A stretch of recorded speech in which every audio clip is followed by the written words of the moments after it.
اور قیامت کے دن سب لوگ اللہ کے سامنے کھڑے ہوں گے تو غریب پیروکار بڑے بن بیٹھنے والوں سے کہیں گے کہ ہم تو تمہارے پیرو تھے، کیا تم اللہ کا کچھ عذاب ہم پر سے دفع کر سکتے ہو؟ وہ کہیں گے کہ اگر اللہ ہم کو ہدایت کرتا تو ہم تم کو ہدایت کرتے۔ اب ہم گھبراہٹ ظاہر کریں یا صبر کریں ہمارے حق میں برابر ہے، کوئی جگہ رہائی کی ہمارے لیے نہیں ہے۔ اور جب حساب کتاب کا کام فیصل ہو چکے گا تو شیطان کہے گا جو وعدہ اللہ نے تم سے کیا تھا وہ تو سچا تھا، اور جو وعدہ میں نے تم سے کیا تھا وہ جھوٹا تھا، اور میرا تم پر کسی طرح کا زور نہیں تھا۔ ہاں، میں نے تم کو گمراہی اور باطل کی طرف بلایا تو تم نے جلدی سے اور بے دلیل میرا کہنا مان لیا۔ تو آج مجھے ملامت نہ کرو، اپنے آپ ہی کو ملامت کرو۔ نہ میں تمہاری فریاد رسی کر سکتا ہوں اور نہ تم میری فریاد رسی کر سکتے ہو۔ میں اس بات سے انکار کرتا ہوں کہ تم پہلے مجھے شریک بناتے تھے۔ بے شک جو ظالم ہیں ان کے لیے درد دینے والا عذاب ہے۔ اور جو ایمان لائے اور عمل نیک کرتے رہے وہ بہشتوں میں داخل کیے جائیں گے جن کے نیچے نہریں بہہ رہی ہیں۔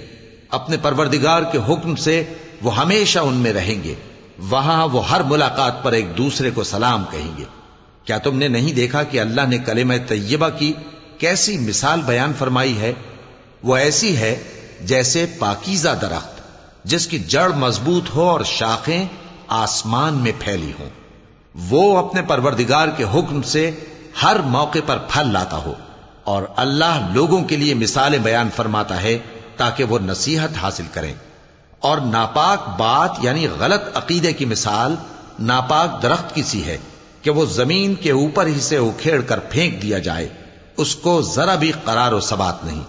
اللہ مومنوں کے دلوں کو صحیح اور پکی بات سے دنیا کی زندگی میں بھی مضبوط رکھتا ہے اور آخرت میں بھی رکھے گا۔ اور اللہ بے انصافوں کو گمراہ کر دیتا ہے، اور اللہ جو چاہتا ہے کرتا ہے۔ کیا تم نے ان لوگوں کو نہیں دیکھا جنہوں نے اللہ کے احسان کو ناشکری سے بدل دیا اور اپنی قوم کو تباہی کے گھر میں لا اتارا، یعنی دوزخ میں، کہ سب ناشکرے اس میں داخل ہوں گے اور وہ برا ٹھکانہ ہے۔ اور ان لوگوں نے اللہ کے شریک مقرر کیے کہ لوگوں کو اس کے رستے سے گمراہ کریں۔ کہہ دو کہ چند روز فائدے اٹھا لو، آخر کار تم کو دوزخ کی طرف لوٹ کر جانا ہے۔